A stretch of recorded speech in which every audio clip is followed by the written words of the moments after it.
안녕하세요. 플립드 러닝 1주차 이론 영상 시작하도록 하겠습니다. 이제 아마 여러분들이 이 영상을 보실 때쯤이 됐을 때는 우리 이제 실제 수업 시간에는 저 이제 그 액션 러닝 이제 프로젝트 수업을 시작을 하고 있을 텐데 이 이제 영상 그러니까 강의 내용을 진행을 하는 이유는 그 프로젝트 수업에 대한 여러분들의 조금 원활한 그리고 좀 내실 있는 그런 결과물 도출을 위해서 이 내용이 진행된다라는 점 기억해 주시면 될 것 같고요. 물론 이 내용이 여러분들이 진행을 하시는 프로젝트 활동에 있어서 뭐 직접적인 정답을 준다거나 하는 그런 형태는 아닐 겁니다. 여러분들 기대를 그렇게 하신다면 조금 이제 생각을 다르게 하셔야 될 필요가 있을 것 같고요. 어디까지나 우리 이 영상을 여러분들이 보시는 이유는 여러분들이 프로젝트를 진행을 하시는데 기본적으로 필요한 어떤 그런 이제 한 번 더 상기해 봐야 할 능력들에 대해서 그리고 이제 사항들에 대해서 좀 점검을 해 보신다라는 의미에서 생각을 하시면 되겠습니다. 자, 일단 이제 이번 1주차 강의에서는요. 우리 이제 그 한국어 의사소통 안에서의 표현의 기본 설계에 대한 이야기들을 좀 해볼 생각입니다. 우리 본 수업 이제 중간고사를 치기 전에 수업을 할 때 한국어 활용과 뭐 의사소통의 본질 이런 부분들에 대한 이야기를 좀 했었는데 거기에서 기본적으로 표현이 어떤 의미고 뭐 표현에 중요한 영향을 미치는 요소가 어떤 것들이 있고 이런 부분들에 대해서 좀 이야기를 했어요. 이제 그런 점들을 기반으로 해서 우리 이제 이번 이론 영상에서는요. 조금 더 여러분들이 이제 표현의 결과물들을 만드는데 실제적인 도움이 되는 그러니까 여러분들 표현의 결과물을 만들 때 그러니까 표현을 할 때 이런 부분들을 여러분들 고려를 하셔야 되고 이런 부분들을 좀 이제 잘 생각을 해가지고 결과물을 만들어야 완성도 있고 좀 내실 있는 결과물을 만들 수 있다 라는 측면의 이야기들을 좀 진행해 볼 생각입니다. 그래서 어쨌든 여러분들 이제 우리 프로젝트 활동을 통해 가지고 나름대로의 표현의 결과물들을 만들어 내셔야 되기 때문에 그 부분에서 이제 이 기본적인 설계들을 어떻게 해 나가는지에 대해서 이야기를 좀 해 보도록 하겠습니다. 자, 표현은요, 일단 두 가지로 나뉘죠. 또 글쓰기는 조금 달라요. 글쓰기는 다른데, 이제 말하기를 중심으로 생각을 해보면, 크게 계획하기 하고 표현하기 있죠. 뭐, 물론 글쓰기도 마찬가지입니다, 여러분. 글쓰기도 마찬가지인 게, 이제, 어쨌든, 이제 표현의 결과물을 만들어내기 위해서 준비를 하는 단계가 있고요. 그리고 그 준비를 한 것들을 전부 다 이제, 뭐 실제로 표출을 해내는 그런 과정들이 있는 거죠. 물론 이제 글쓰기에서는 뭐 고쳐쓰기 이런 단계들이 아마 있게 될 거고 이제 말하기 같은 경우는 이제 말로 표현을 해낸 단계에서 더 이상 고치는 건 불가능한 이런 불가능한 상황이기 때문에 이제 이 표현하기에 뭐 고쳐쓰기는 없는 그러니까 고쳐서 뭔가 수정을 하는 단계는 없는 그런 형태로 이제 진행이 되게 되겠습니다. 일단은 이제 계획을 할 때는 여러분들 표현을 이제 뭔가 만들어내기 위해서는 담화 수준, 문장 수준, 구성 요소 수준들을 좀 나눠 가지고 생각을 하실 필요가 있거든요. 그래서 이제 여기에서 그 부분을 말씀을 드리는 건데, 이제 큰 범위에서부터 시작을 하는 게 좋아요. 이 이제 담화가 가장 큰 범위죠. 그러니까 예를 들어 가지고 우리가 표현을 제일 처음에 생각을 할 때 뭐 예를 들어서 담화 수준에서 우리 뭐 이제 이 말을 듣는 사람이 어떤 사람이냐 또 이제 다 상대방한테 나는 어떤 것들을 이해를 해야 되느냐 또 그런 것들을 어떻게 반영을 해가지고 뭔가를 만들어내느냐 뭐 이런 부분들 사실은 굉장히 이제 기본적으로 생각을 해봐야 될 부분이죠. 그래서 그렇게 좀 큰 틀에서부터 먼저 시작을 하시는 게 좋고요. 그리고 이런 부분들에 대한 어느 정도의 계획이 선다면 문장 수준의 뭐 그러면 구체적으로 이제 어떤 표현들을 만들어낼 것이냐라는 부분들에 대한 일종의 기준을 잡으셔야 되고요.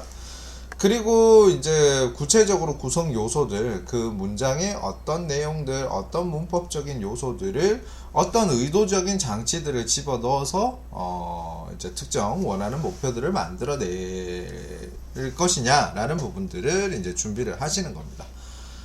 근데 이제 계획하기 단계에서 계획이 제대로 되면 사실은 이제 표현은 그 계획을 통해서 산출된 결과물들을 그대로 이제 표현을 해내면 되는 문제인데, 자, 여기에서 중요한 게 뭐냐면 표현하기를 할 때는 이제 오류가 중요하죠.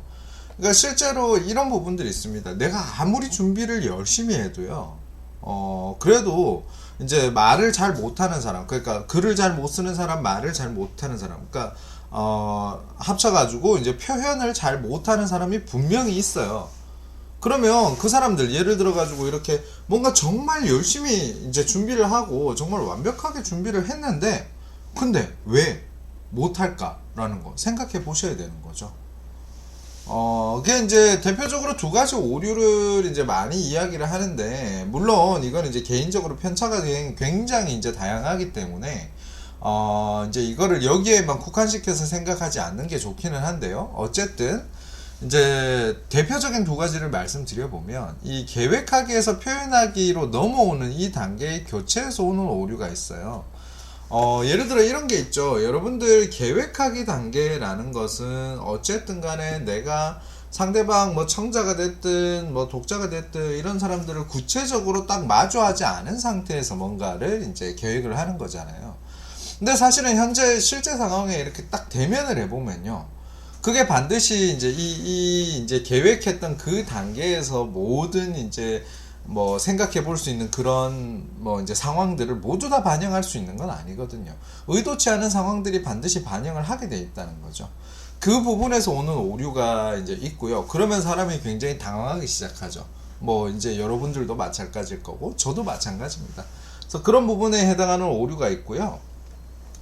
그리고 한 가지는 조음 장치상 체제에서 생기는 오류라는 이 부분은 소위 이제 발음의 문제라든지 아니면은 이제 뭔가 말을 하기 위한 그런 이제 뭐 일종의 뭐랄까요, 나의 뭐 언어 습관이라든지 이런 부분에서 생기는 오류들이 있다라는 이야기입니다.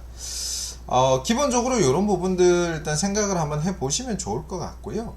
그리고 이제 기본 설계, 그러니까 진짜 기본 설계에 대해서 말씀을 드릴게요.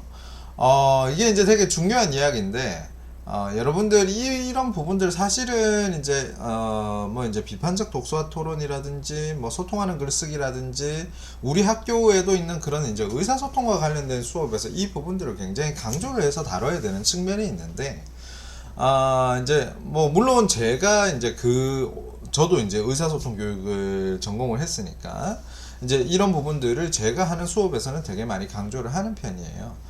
일단은 여러분들 말을 하든 글을 쓰든 간에 기본적으로 여러분들 아시다시피 기본 구조는요, 어쨌든 여러분들 생각 주장 나오고 반드시 근거 따라붙어 나와야 돼요. 예를 들어서 이제 한 문장으로, 그러니까 하나의 이제 한 두 문장 정도로 이야기를 하면 기본 구조가 저는 이렇게 생각합니다. 왜냐하면 이러하기 때문입니다. 라는 형태로 이제 기본적으로 나와야 된다라는 거죠. 근데 이게 사실은 주장 플러스 근거로만 해가지고 여러분들이 성공적인 표현을 만들어냈다라고 이야기를 하기는 조금 어려워요. 왜냐하면요, 여러분들 이런 이제 주장들이 그냥 처음부터 이렇게 다른 사람들에게 공감대를 쉽게 형성을 할 수 있는 그런 형태라면 사실은 그냥 저는 이렇게 생각해요. 왜냐하면 이렇기 때문이에요. 라는 정도로 이야기를 해도 큰 문제가 없어요. 근데 요는 그게 아니잖아. 여러분들이 이런 이제 표현을 공식적으로 해 나간다라는 거는 여러분들이 뭔가 표현을 만들어 가지고 다른 생각을 가진 사람들을 설득한다라는 의미거든요. 그러면 여러분들 뜬금없이 어떤 사람이 나한테 와가지고 갑자기 저는 이렇게 생각해요. 왜냐하면 이렇기 때문이에요. 라고 이야기를 한다면 그걸 있는 그대로 받아들일 사람이 과연 몇 명이나 될 거냐라는 거죠. 실제로 그거 되게 예를 들어서 정말 친밀한 사이라면 또 이제 다른 문제인데, 좀 이제 친밀하지 않잖아. 예를 들어서 그냥 대면대면한 사이잖아. 대뜸 와서 그렇게 이야기하면 되게 기분 나빠요, 그거 솔직히. 그래서 여러분들 이 인트로라고 이야기하는, 제가 이거를 이제 뭐 다른 데서 이야기를 할 때는 이제 상황 제시, 뭐 시츄에이션 이렇게 맞나? 아, 영어 잘 모르겠어요. 그 상황 제시라는 이름으로 이야기를 많이 하는데, 그러니까 일종의 첫머리를 만드셔야 된다는 거죠. 여러분들 글쓰기를 할 때 왜 본론을 이렇게 전개를 하기 전에 서론을 만들잖아요. 그 역할을 말하기를 하든 글쓰기를 하든 뭐 전체적인 글을 쓰든 하나의 뭐 주장 단락을 쓰든 간에 반드시 이 부분을 여러분들 신경을 쓰셔야 된다는 이야기야. 요거 먼저 나오고 연결시켜서 주장 나오고 근거 나오고 요렇게 진행이 되는 거죠. 그리고 예를 들어서 이제 이 4단 구조, 요게 이제 인터넷에 요즘에 SNS의 피드나 이런 것들을 보다 보면 이런 것들이 한 번씩 나올 때가 있는데요.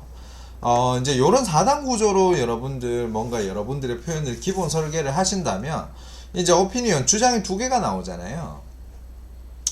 이 이제 첫 번째 나오는 이 오피니언이 뭐 물론 이제 주장을 제시하는 역할도 하지만 이 이제 인트로의 역할을 겸하고 있다라는 거 잘 기억해 두셔야 될 것 같아요. 실제로 이제 이게 말을 하기는 특히 이제 초반부에 이렇게 주장을 좀 강조를 해서 설명을 해 주는 게 좋기는 하거든요. 근데 그게 그 위에 제일 위에 주장 한번 빵 나오고 밑에 빵 나오고 이렇게 되게 평면적으로 이렇게 결합이 되어 있는 그런 형태라면 굉장히 사람이 좀 이제 했던 얘기 또 하고 했던 얘기 또 하고 하는 형태로 받아들일 수밖에 없단 말이야. 그거 별로 안 좋은 거잖아요. 그러면 이제 이게 똑같은 오피니언을 두 번 이야기를 하더라도 이 두 번 이야기하는 것에 결을 다르게 만들어줘야 된단 말이에요. 그래서 이제 이 앞에 나오는 오피니언이 이제 사실상 이 인트로, 상황 제시하고 공감대 형성하는 이런 것과 연결이 된다라는 거 잘 기억하고 계시면 좋을 것 같아요. 자, 요렇게 이제 기본 틀을 만들어 놓고, 자, 이제 유의를 해야 될 여러 가지 사항들을 좀 생각을 해보면, 일단 처음에 여러분들 말씀드렸다시피 청자나 필자에 대한 그런 이제 분석이 필요해요, 분석. 이 예를 들어가지고, 나는 이렇게 생각해요. 왜냐하면 이러이러하기 때문이에요. 라는 것들을 이야기를 할 때요. 실제로 그 안에서 어떤 내용들을 구성해 놓을지에 대해서는 여러분들 독자가 누구냐에 따라서 달라질 수 있는 거죠. 예를 들어가지고 저는 이제 이제 우리나라에서 이렇게 만들어지고 있는 그런 문화 정책이나 이런 것들에 대해서 되게 획기적으로 뭔가가 자꾸 달라져야 된다라고 생각을 하는 사람이거든요. 근데 그런 것들을 예를 들어가지고 우리 어르신들 모셔놓고 그렇게 이야기를 할 수는 없잖아요. 그래서 이제 청자나 독자가 뭐 어떤 누구인지 또 무엇을 어느 정도 알고 있는지 이런 부분들을 충분히 고려를 하고 이제 설계를 하셔야 된다라는 거 말씀드리고, 그리고 협동의 원리와 사실성의 원리는 여러분들 우리 예전에 그 의사소통하고 그 이야기를 할 때 한국어의 특징 이야기할 때 다 이야기했던 부분이에요. 실제로 뭐 이제 그 청자가 원하는 만큼의 정보를 제시를 해야 되고 독자 마찬가지고요. 그리고 이제 뭐 부담을 이렇게 줄여야 되고 가치 있는 것들을 제공해야 되고 이제 뭔가 사실성에 기반한 뭔가 이제 진실인 것을 제공해야 되고 이런 이야기들을 하는 거죠. 그리고 이제 맥락에 대한 문제 있어요. 여러분들 청자나 독자가 이제 나하고 어떤 맥락을 공유를 하고 있느냐라는 거 이제 잘 생각해 보셔야 돼요. 우리 사회, 예를 들어가지고 우리 사회에서 도저히 용납할 수 없는 뭔가 이제 어떤 개념이 있는데 내가 그걸 맞다고 생각을 해. 그렇다고 해가지고 청자한테 내가 맞으니까 너 나한테 따라와야 돼 이렇게 접근을 할 수는 없잖아요. 이 사회적 맥락이라는 부분 사실은 이제 저와 이제 그 말을 하는 사람, 글을 쓰는 사람과 청자나 독자와의 어떤 관계성 속에서 그들을 둘러싸고 있는 그 사회 문화적인 환경에 적합한 그런 이제 표현을 만들어 내셔야 된다는 거, 계획하기 단계에서 굉장히 이제 생각을 해 보셔야 되는 부분이죠. 그리고 이제 이용 가능한 언어적 장치라는 거는 예를 들어 가지고 이제 초등학생들한테 굉장히 어려운 어휘들을 막 써가지고 이제 뭔가 표현을 할 수는 없잖아요. 그러니까 뭐 연령대별로 사회적인 계층별로 사용할 수 있는 그 언어적 장치의 그 경계가 있단 말이에요. 그 경계를 뚜렷하게 파악을 하고 그 안에서 이제 이용 가능한 언어적 장치들을 활용해야 된다라는 점 계획하기 단계에서 좀 고려를 해야 될 부분이라고 할 수 있겠습니다. 자, 그리고 이제 청자나 독자를 고려한 구조적 표현 방법들에 대해서 좀 이야기를 해볼 텐데요. 뭐 여러 가지 이거는 이제 방법을 제가 예시로 여러분들한테 제시를 해드리는 거니까 좀 참고로 생각을 해보시면 되겠습니다. 첫 번째 이제 열린 질문 방법이 있어요. 여러분들 질문을 던지는 전략은 되게 좋아요. 되게 좋은데 물론 이제 글쓰기보다는 말하기에서 조금 더 적합한 전략 중에 하나죠. 왜냐하면 말하기는 상호 소통이 가능하기 때문에 자꾸자꾸 질문을 던지는 방향으로 논의를 끌고 가는 게 훨씬 더 효과적일 수 있단 말이에요. 근데 이제 어쨌든 이제 글 같은 경우는 전체적으로 완성된 걸 가지고 이제 독자들한테 던져주는 방식이잖아요. 그래서 이제 이 글쓰기 같은 경우에는 질문이 계속해서 반복해서 나오면 조금 부담스러운 부분들이 있죠. 그런 차이는 있는데 어쨌든 이 질문을 좀 아이고 죄송해요. 열린 질문을 해서 그러니까 독자나 청자가 좀 뭔가를 계속 생각할 수 있는 질문들을 던져가지고 이런 것들 화제를 이어나가게 되면 좀 이제 청자나 독자가 주체적으로 뭔가 이제 판단을 해볼 수 있는 계기가 되기 때문에 이런 부분들에서 열린 질문 방법 좀 효과적으로 활용할 수 있는 방법이 아닐까 싶어요. 그리고 이제 어휘나 이런 부분들을 내 중심이 아니라 내 이야기나 내 글을 읽는 사람, 듣는 사람을 중심에 둔 표현을 하셔야 된다라는 겁니다. 그러니까 이게 사람이 나는 그런 의도로 쓴 게 아닌데 듣는 사람이나 읽는 사람은 전혀 다른 형태로 자기 이제 결과물들을 받아들이는 경우들이 종종 있거든요. 그렇게 오해의 여지를 만들어내는 것들을 좀 최소화할 필요가 있죠. 그리고 이제 나 전달법이라는 거는 이게 이제 표현이 조금 애매모호하기는 한데 문제를 이제 상대방한테 돌리지 않고 이게 이제 그 우리 이제 경률이나 이런 문제하고 좀 맞닿아 있는 부분인데 문제를 이제 나한테 중심에 두고 나의 관점에서 이렇게 표현을 한다라는 의미입니다. 상대방한테 부담을 주지 말자라는 의도인 거죠. 그리고 공감적 응대의 방법. 그러니까 상대방이 뭐 어떤 이제 다시 이제 피드백을 이렇게 주게 되면 거기에 대해서 좀 공감을 하는 모습들을 보여줘야 된다라는 거. 그래서 그런 부분들을 반영을 해서 내 표현을 만들어내야 된다라는 부분, 이제 굉장히 중요한 부분 중에 하나죠. 그리고 동의 그러나 방법은 내가 의견이 다른 것들이 있는데 그런 것들을 표현을 할 때 상대방이 이렇게 제시를 했던 의견에 대해서 어느 정도 인정을 해주고 넘어가자라는 의미입니다. 그리고 우리 전달법은 상대방이 강압적인 느낌을 가지지 않게, 그러니까 너 이거 해가 아니라 우리 이거 하자. 그러니까 나도 할게, 너도 해. 이제 이렇게 전달을 하는 방법이고요. 그리고 이제 의견들을 자꾸 되묻는 방법 같은 경우는 실제로 이제 앞에서 이야기했던 그런 질문, 여기 열린 질문 방법처럼 이 청자나 독자들이 뭔가 주체적인 사고를 할 수 있는 그런 이제 계기들을 자꾸 만들어주는 그런 방법이라고 할 수 있겠습니다. 그리고 간접 표현 방법은 나쁘게 이야기를 하면 돌려서 말하는 건데, 이제 상대방의 어떤 이제 체면이나 자존심이나 이런 것들을 좀 건드리지 않는 차원에서 좀 이제 좀 무단하게 이렇게 이야기를 할 필요가 있다라는 거, 이제 이 간접 표현 방법에 해당하는 이야기인 거죠. 자, 그리고 이제 마지막으로 갈등과 협상의 방법에 대해서 조금 말씀을 드릴 텐데, 요거 같은 경우는 좀 되게 거시적인 차원에서 이제 하나의 이제 원리에 해당을 하는 거니까 좀 참고로 여러분들 생각하시면 될 것 같아요. 자, 일단 이제 그 협상을 한다라는 건 다른 사람과 내가 뭔가 이제 의견이 다르다라는 걸 전제로 두는 거잖아요. 그러니까 자기하고 상대방의 욕구가 뭐가 다른지 어디까지인지를 구체적으로 규정을 해야 되고요. 그리고 자기와 상대방의 권한이 어디까지인지, 그러니까 내가 어디까지 이걸 할 수 있는지, 상대방은 어디까지 이걸 할 수 있는지, 이런 부분에 대해서 좀 명확하게 설정을 할 필요가 있다는 거죠. 그리고 이제 이 안에서 뭔가 이제 협상을 할 수 있는 최소 최대 영역을 만들어 놓고 시작을 하는 게 중요하고요. 그리고 이제 기술을 이제 좀 고민을 해볼 필요가 있죠.